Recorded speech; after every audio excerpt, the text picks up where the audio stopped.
Welcome guys back to LCK, and we're here for the post-match sequence once again. We're here with Dangun and Bitdol as always, and this is Joel. I'll be you guys with the translations as we get through a win by Gen.G, who looked very clean against Hanwha Esports, and we'll see what we have to talk about. We'll get in, but definitely the biggest thing that came in was the Heimerdinger coming from the picks and bans. That was the main story going into this game one. We thought something might have been prepared for the side of Hanwha Life Esports. I think that was a special pick to go with. And we were talking about someone getting the early Rift Herald, also trying to get the bot turret early so that the Heimerdinger will be more free to move around. Was seemingly the strategy going through, and we'll look at some videos here. This was basically almost the end of that bot turret, as you can see on the bottom of your screen.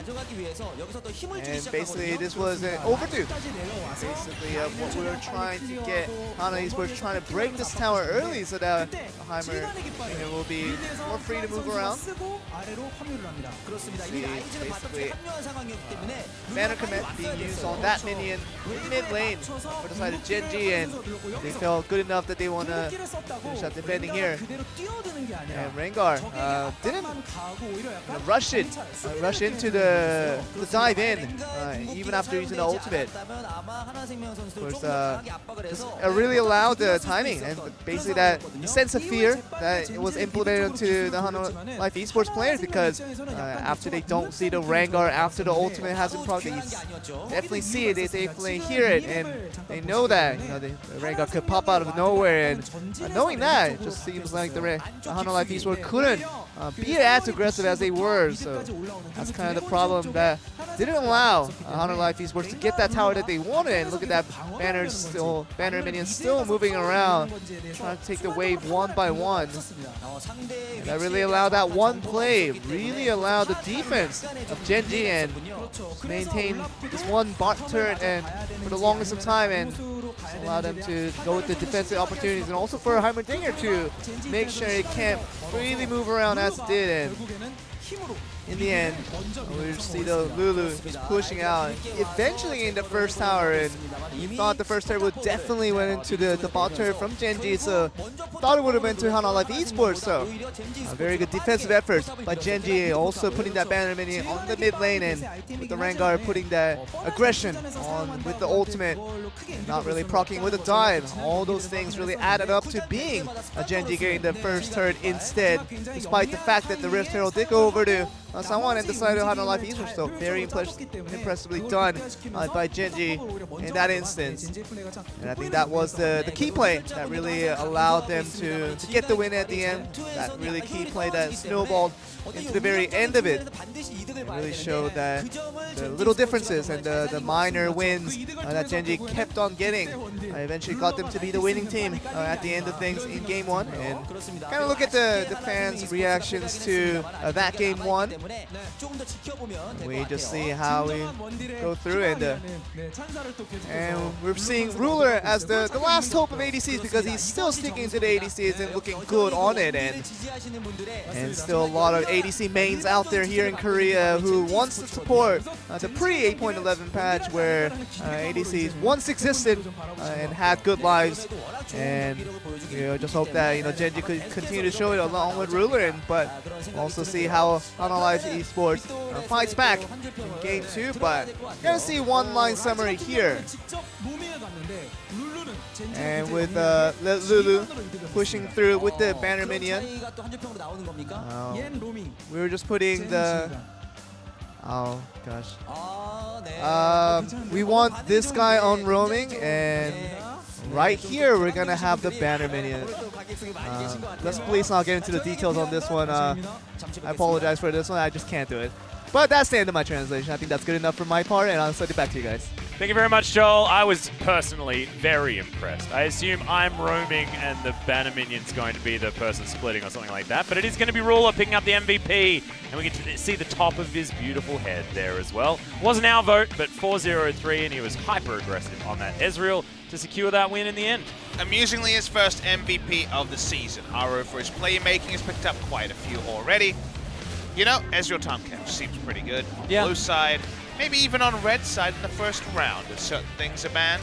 Sungyun, he wanted to push.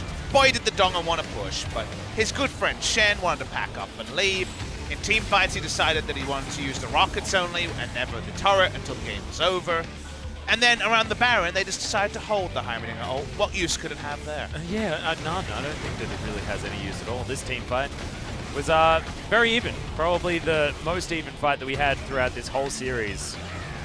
Things looked okay for Hanwha Life Esports, but then this happened. And that's the jungler dead, guys. Everyone's behind the pit, as if they're going to leave, but they also are damaging the Baron, so they leave the Baron leashed. It was, let's just say it wasn't the best Baron we've seen. Yeah. And then Heimerdinger said, deal with this turret.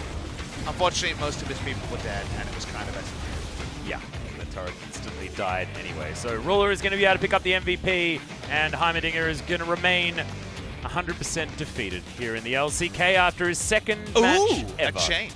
Ooh, we are going to be having a sub, and it's on the side of Gen.G. We actually knew who was coming in because we saw him, and Cuvée is going to be out, and it's going to be Mong, the new top laner that came with Fly and joined Gen.G. Excited to see what he's going to bring. Of course, formerly played in the LSPL, then challenges career on Ban Please, one of my favorite teams. With the hands, of course, on Griffin as their support now. He's been out of the pro scene for a year. A little bit older, not a 17-year-old rookie, but coming in, trying to give competition to Cuvée. A lot of teams taking notes from Africa Freaks and going for those 10-man rosters. It's been a competition for Cuvée. It's after a victory. Pat on the back from Coach Edgar, the coach of the Korean national squad. Hopefully we'll get those VODs soon. And hopefully we'll get game number 2, Gen.G, looking in high spirits against Hanwha Life Esports. Yeah, Hanwha Life, remember, they're a 10-man roster as well, but they're not going to sub anything as we hop into Champion Select. And Camille going to be ban number 1. Could be towards the top side of the map as well, because the difference between Cuvée and Mong is that Mong's the bruiser guy and Cuvée is the tank guy, generally. Sort of how he sees it anyway. Swain going to be also banned. Bans in this game, this time with Gen.G on red side. Game number 1 on blue, Swain, Nocturne, and Aatrox. Maybe the Aatrox ban can be skipped because we do have an Aatrox player in Mong.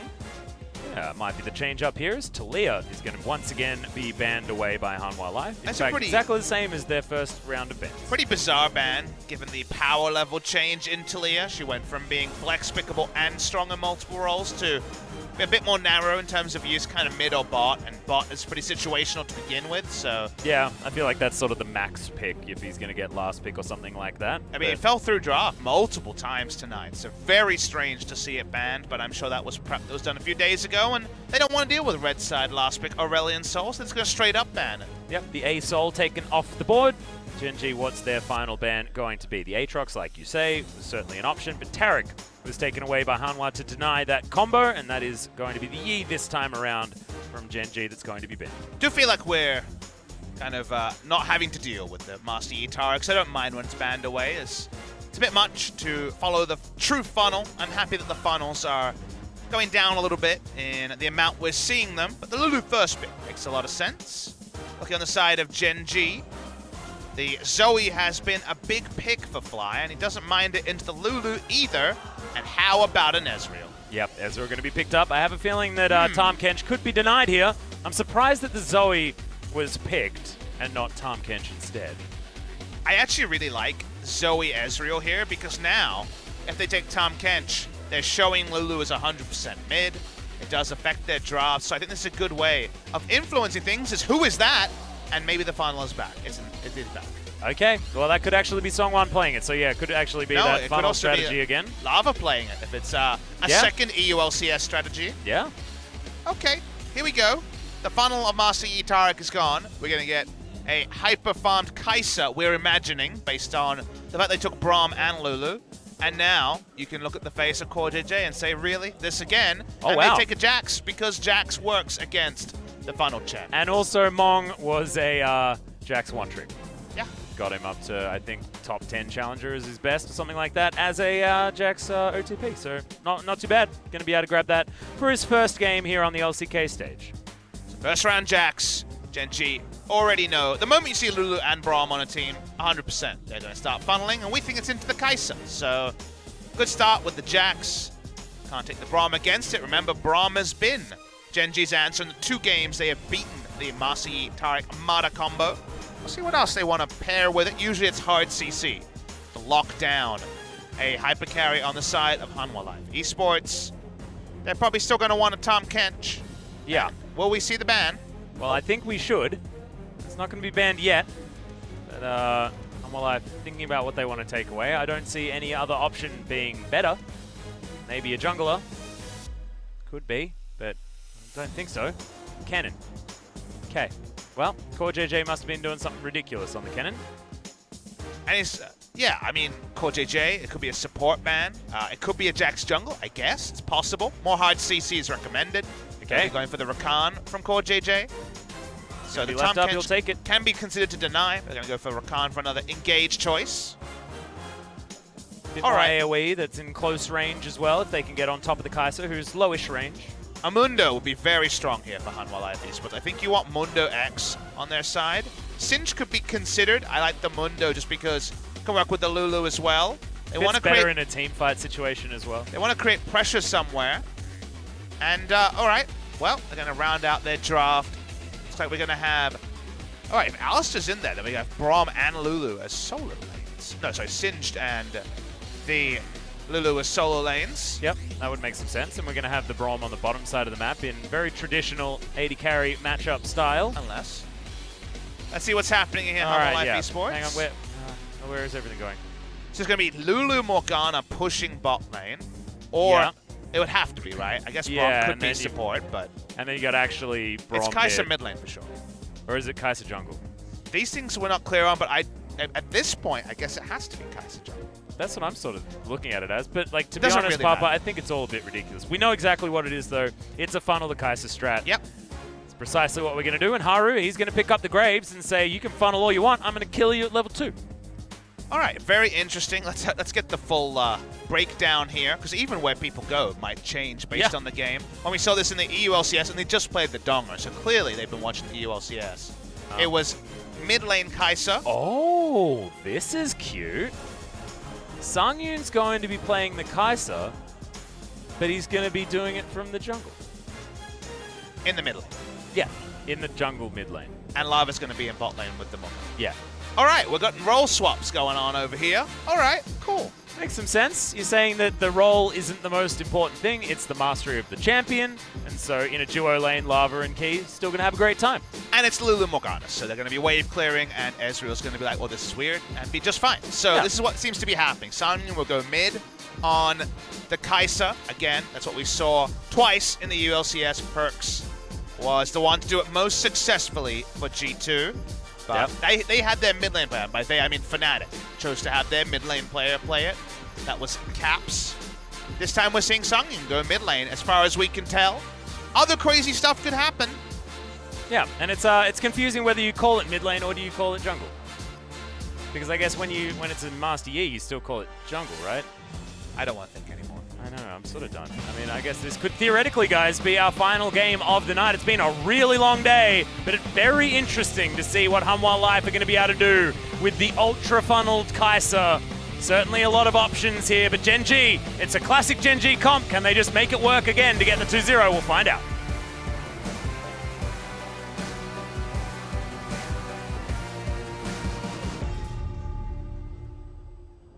소환사의 협곡에 환영합니다.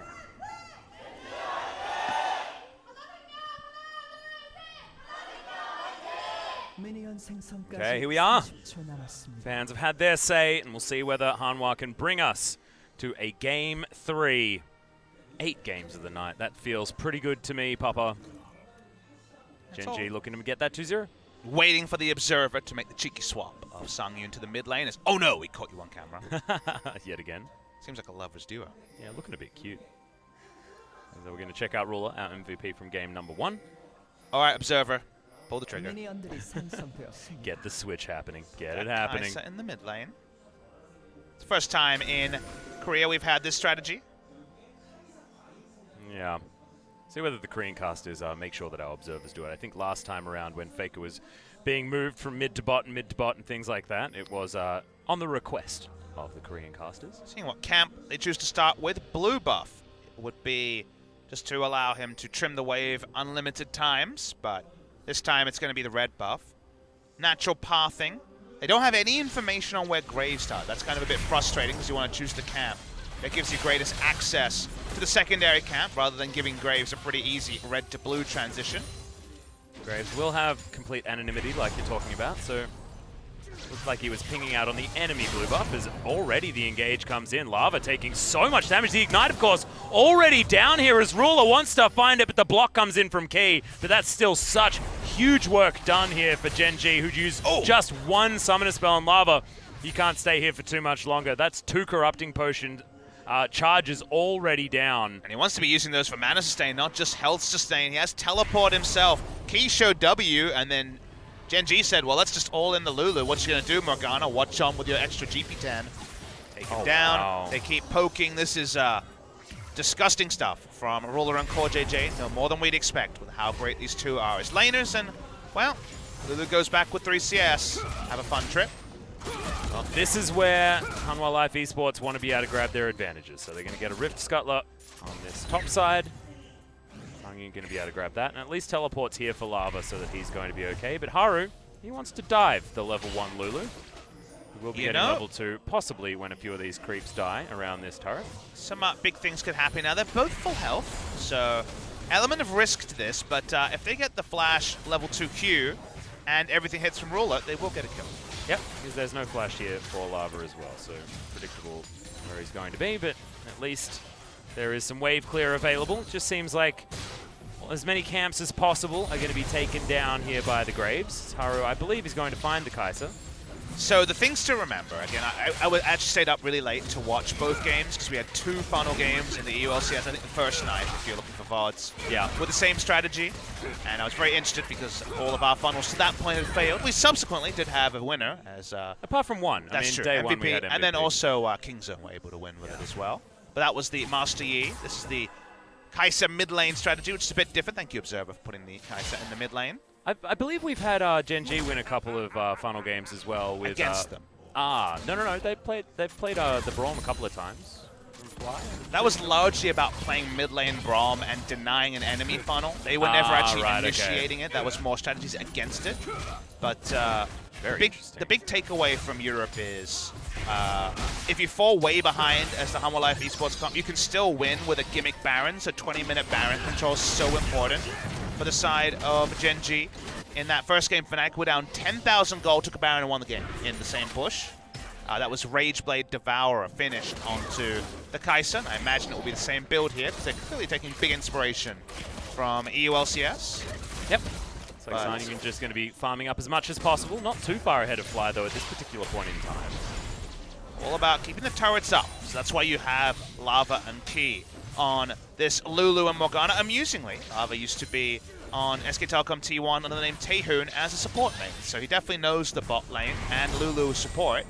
This time he's on the more carry side. He's going to build ability power and maybe an Ardent Sensor to help out his good friend Kai'Sa. But most of these final comps with only one threat have failed, and Jax can also trivialize the one threat for quite a long distance of time, unless he's fully disengaged from his Counter-Strike.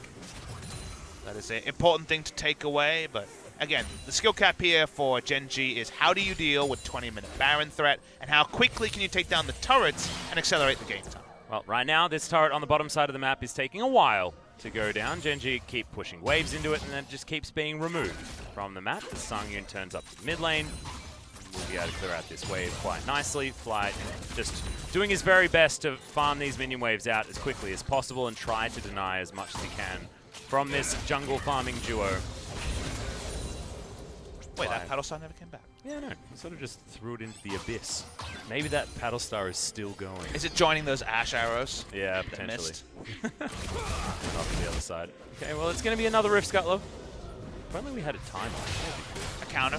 Yeah, like a, yeah, sorry, not a timer. Counter on the Rift Scuttler. We should talk about that. Impossible. It's a good idea. Zaharu, he's going to make his way down to the bottom side. Once again, this Core JJ gets himself over to the side. He can battle dance to Haru to get himself out, as well as Lava not going to be able to clear minion waves at this particular point. It's not a fantastic matchup for Jax. He gets proxied really hard against Singe, so at least that part is successful. They needed the Jax desperately to deal with the Kai'Sa. But then you have this problem where he's like, I would very much like to go to my turret. And he can't. Nope.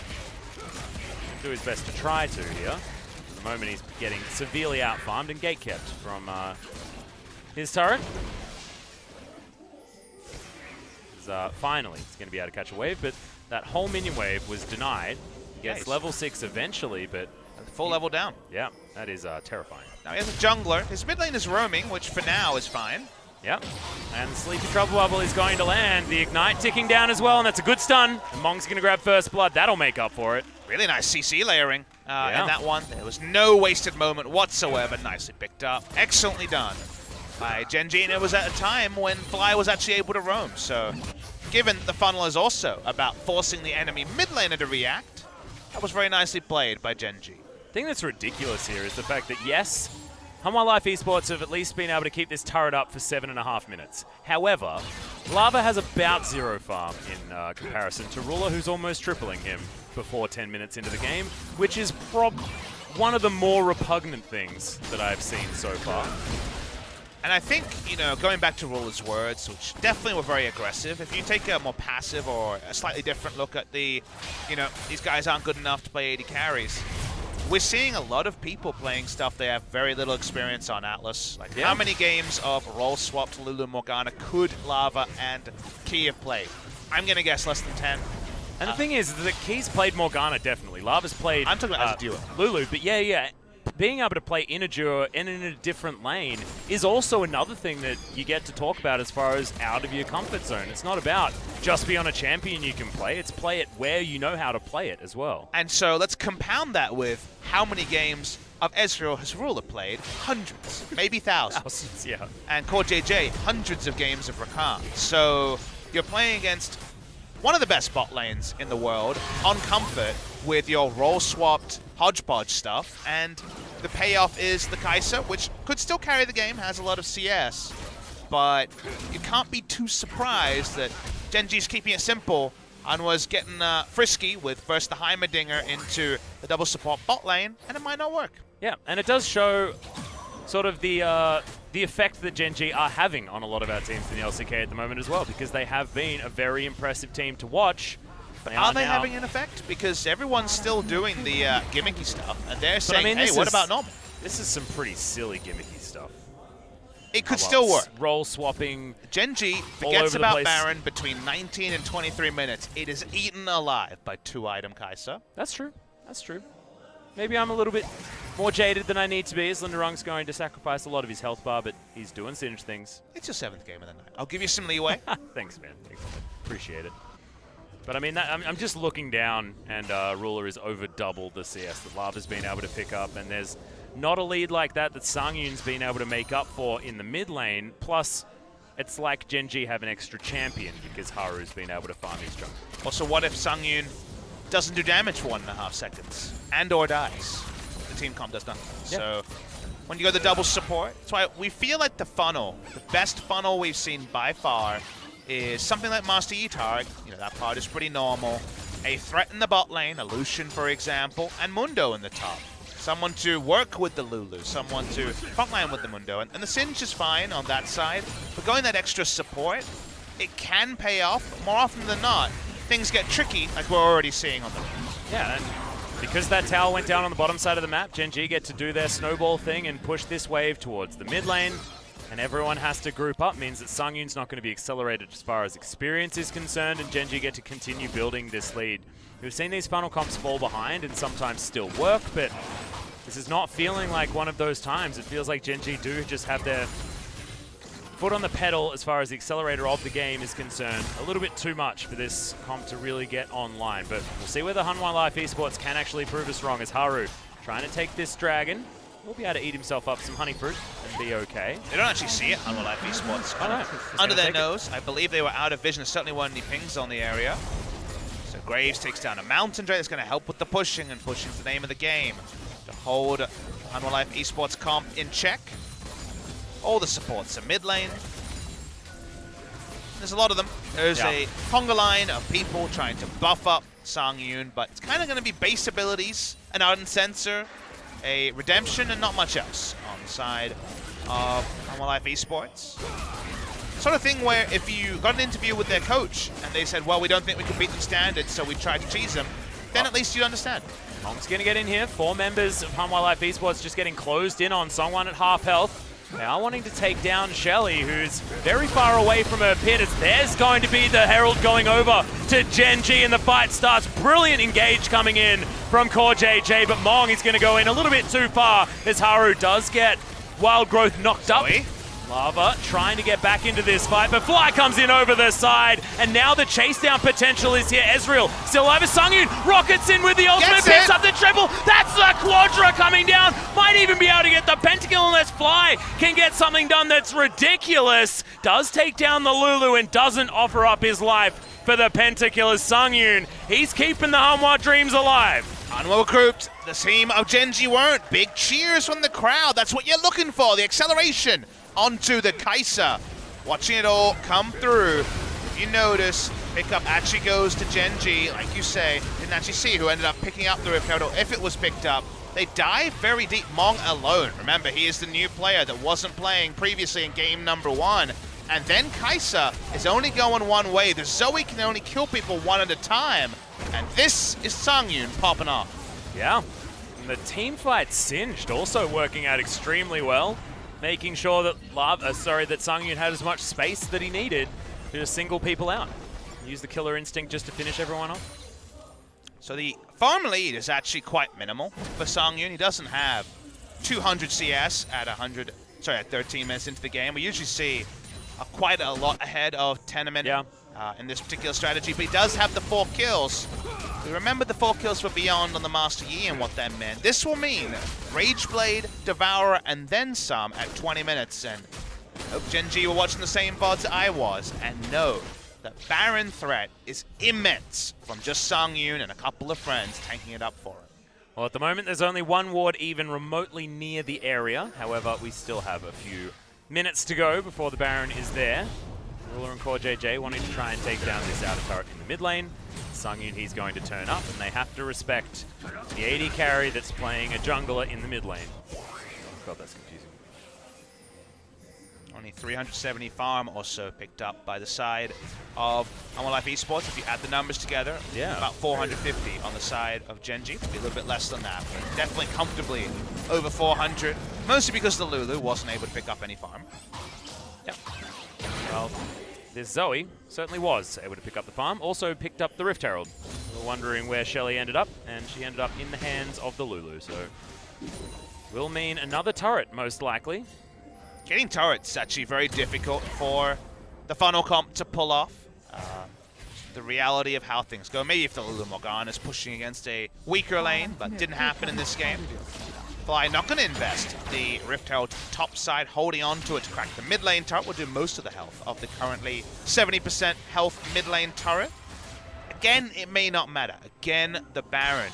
If they can find a way to get it, a steal, just a straight up rush, Hanwha Life Esports can ape what Fnatic did and just end the game purely from an Ardent Sensor, Rageblade, Devourer, Kai'Sa.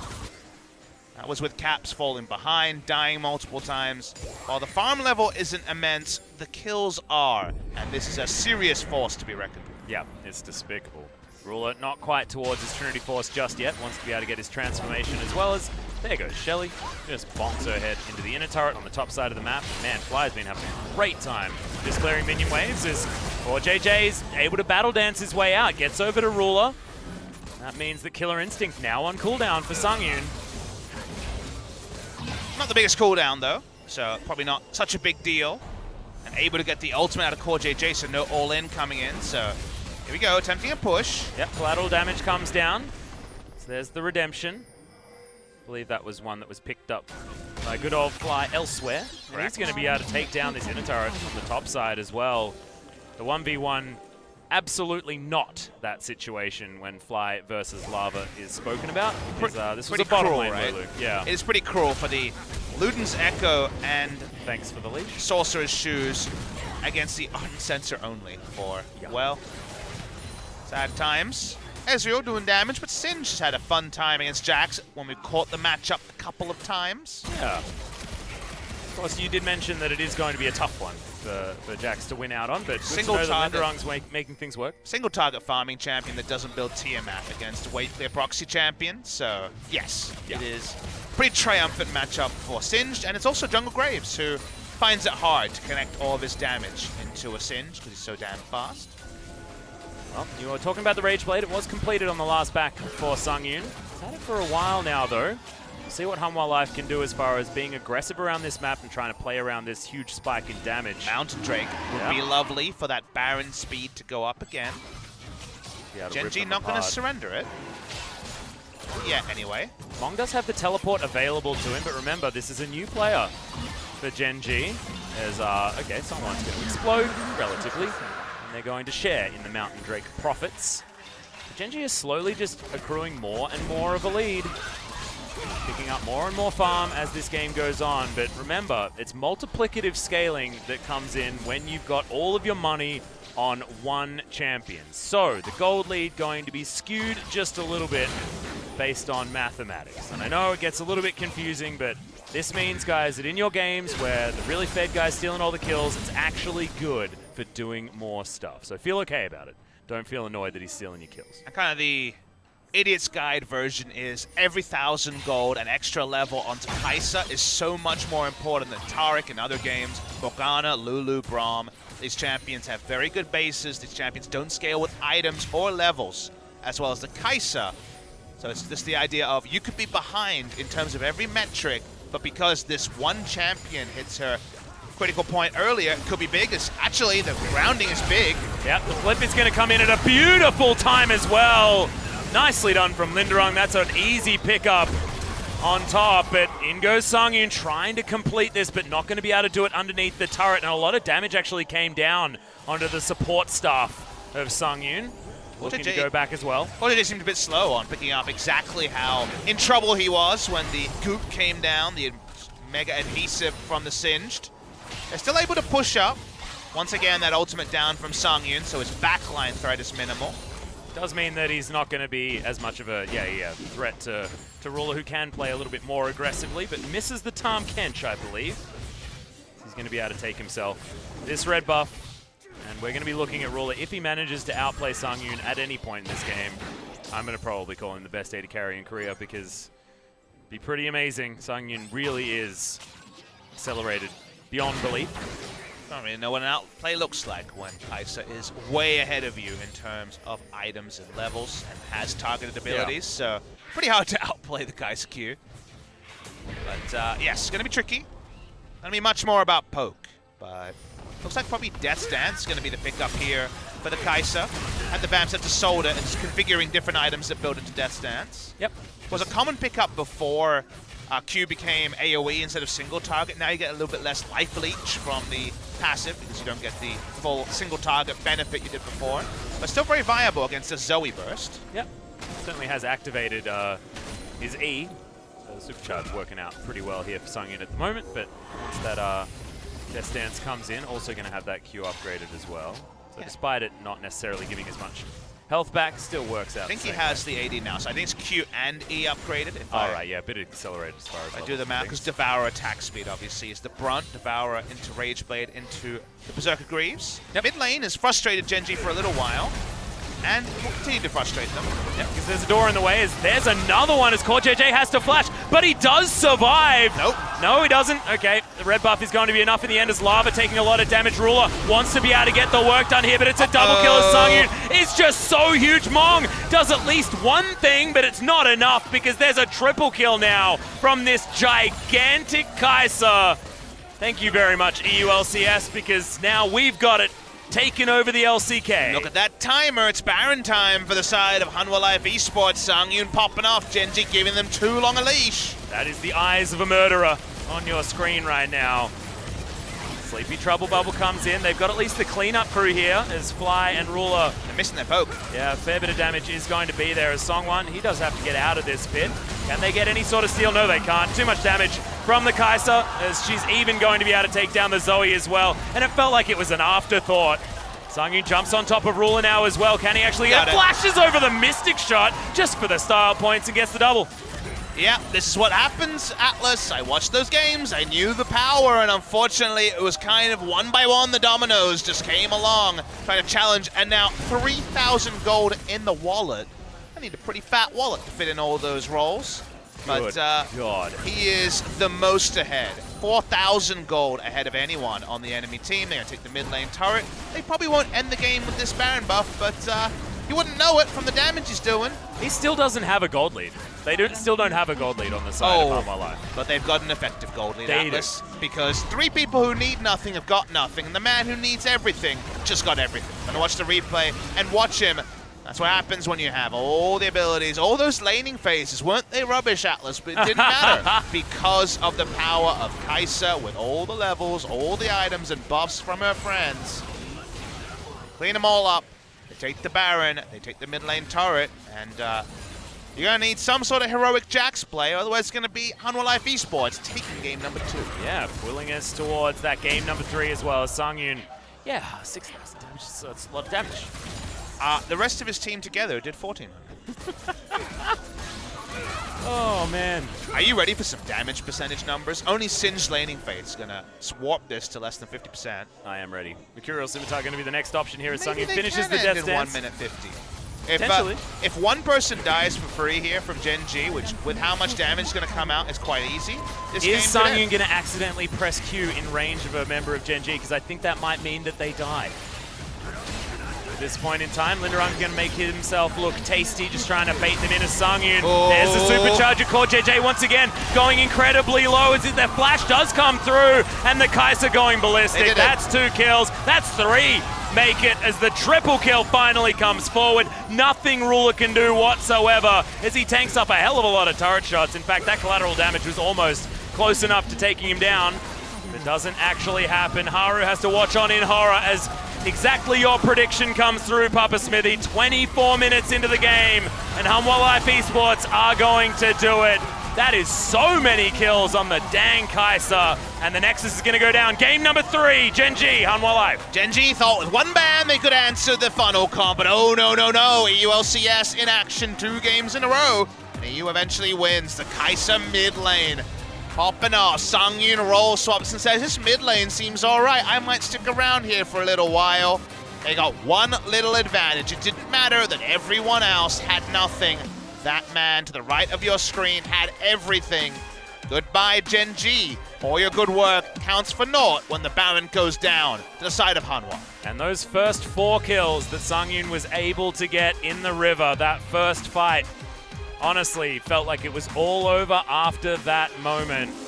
You were talking about the fact that we have seen this composition win and this composition lose, and if it has that moment, just feels like it's all over. I've only seen it twice and won both, so all right. with the Kai'Sa in the mid lane with the smite can be very, very powerful. It's the frustration of where the meta is at right now. No nerfs to funnel, a lot of changes in the game. Mong plays a single game and looks frustrated. His Jax entrances to team fights left a bit to be desired. And maybe the steady hand of Cube is needed in game number 3. Yeah, maybe it was them getting a little bit ahead of themselves, bringing in the new player that only has played in Challenger, but I do like the fact that they at least ran him just to give him a go.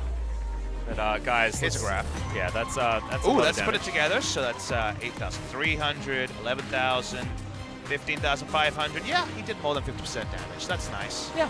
Always cool to see. Yep, gimmicky comp works very well for Sangyun. Going into game 3, though, Gen.G is on blue side. They'll first pick Lulu, they'll ban Kai'Sa and Master Yi. Yeah. And then it becomes trickier to pull. Yeah. And once again, they're going to pick up the Tahm Kench Ezreal if they can as well. We'll see whether that is going to actually happen or whether Hanwha have got another plan for us, maybe another funnel strategy to come in here. I mean, there are certainly other options. Don't necessarily need the Lulu every single time. They just had a couple of people watching every region and find the greatest Gouda possible. Camembert over here, Gouda over there. This blue cheese looked all right. Yeah. The cellar was large, and the second choice definitely worked out. Yeah, we'll see whether we get aged cheddar for our last round. That's a personal favorite of mine. But very interesting composition. Gen.G, we'll see whether they can strike back as we move to game number 3. Of course, they like it standard. The other is true for Hanwha Life Esports. We'll find out after the break.